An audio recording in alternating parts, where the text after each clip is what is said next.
Welcome back, guys, to the weekly analysis for Tokyo Ghoul Read Chapter 62, Embracing the Cities. And this chapter, guys, was pretty fucking good. It was a really good chapter. Not like the best chapter, but a really good one in a kind of, I would say, like in a good kind of backstory kind of way. We got to see a little bit of a backstory of Eto, how she became an author, and also her just embracing her mother's notes and also the hatred towards her father, which was, of course, the manager, or better known as Shimura, or the fake one-eyed king, if you could say that. So this chapter starts off with Eto meeting Shino for the first time, and she hands him a over 500 pages manuscript, which is crazy for her just being 14 years old. That's fucking crazy. And he takes it like, nah, I don't really care, I'll read it later, which of course he doesn't. He just lied about it. He doesn't read it. But it's kind of funny that she hates humans. She hates them, she despises them. But a human gave her the opportunity to become this famous author. Shino's co-worker read it and literally punched him. He's like, bro, what are you doing, broski? Like, this this girl who's just 14 is writing this much. And look at her writing. Her writing is so good. How can you throw this away? And of course, Shino kind of like, all right, sorry guys, I'm gonna go, recruit her, make her into a famous author, give her the job that she wants. And of course, he does. But during this time, we get to see Eto kind of being like a mother to the, I'm gonna call this like the small Ogeti Tree organization. We could call that like a small little hideout. She does like all the dirty work. She gives money to them, like steals money for them, steals food for them. She even, is considered, like, even the ghouls say she's like considered like a different type of breed of ghoul, like ever seen, because she even went up against ghouls. I mean, not ghouls, doves, which is like, most ghouls are like afraid of doves because they know they'll end up dying, just scared. And she's not, and she even states, she wants to be stronger so she can, be like her mother, where instead of her father who ran away, she can fight for things that she wants. And you get to see, that Eto, doesn't really hate, I wouldn't say hate his father, like really much, but hates him where, she doesn't want anything a part of him.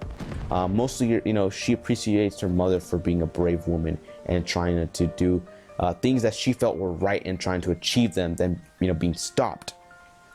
However, a time skip happens and Eto is now 15 and she's, kind of matured now, and she walks in front of the cafe where Yoshimura is, and just Eto, man, this hurts. Like, she's the bad guy of of this story, but you have, like, I feel like I kind of understand like where she's coming from, because she doesn't know her dad. She doesn't know really why she left and why he left her, in the sewers. And she felt, like he's having a happy time, just doing whatever he wants. But she never, really, well, he never really went to look for Eto. Never did. She feels like, where were you when, I needed you? Why didn't you come look for me? Why didn't you do all this stuff?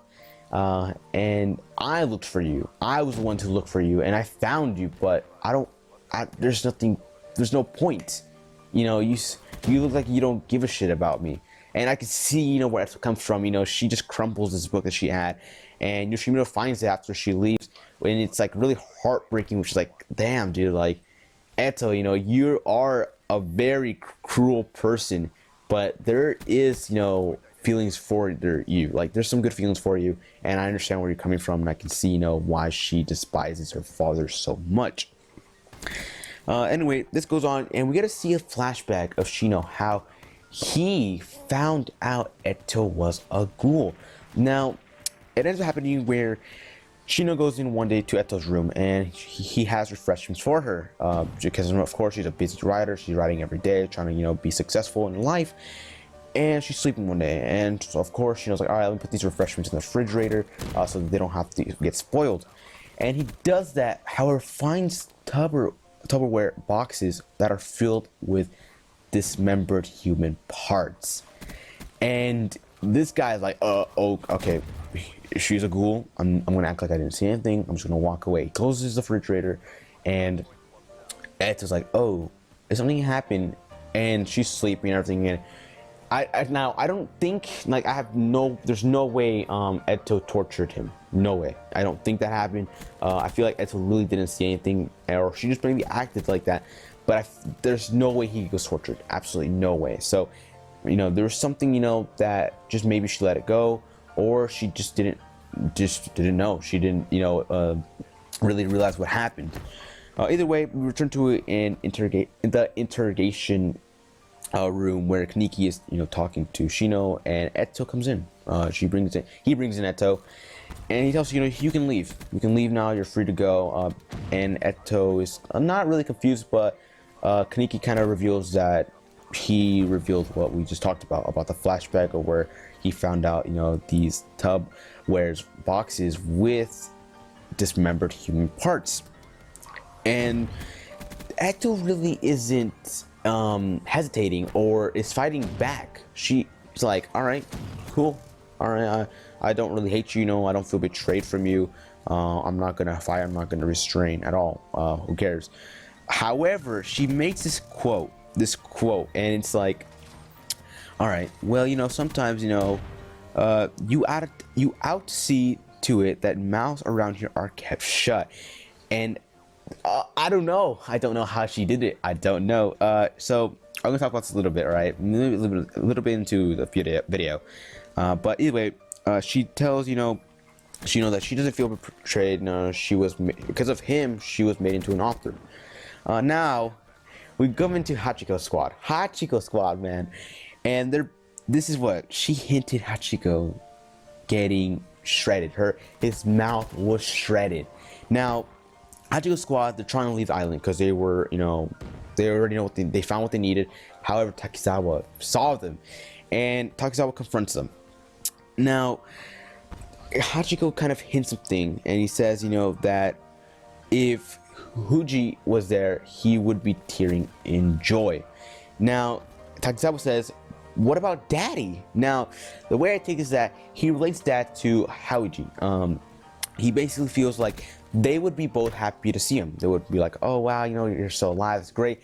However, they would also, you know, be sad because he's no longer human. He would be a ghoul. And Hauji would be like, you're no more human, you're an enemy to me. So that's what I feel like when he says that, you know, that they would be tearing up in joy, and also why he considers his dad too, because maybe his dad is still alive, and maybe his family, you know, is kind of still alive, and they don't know where he is right now at the moment.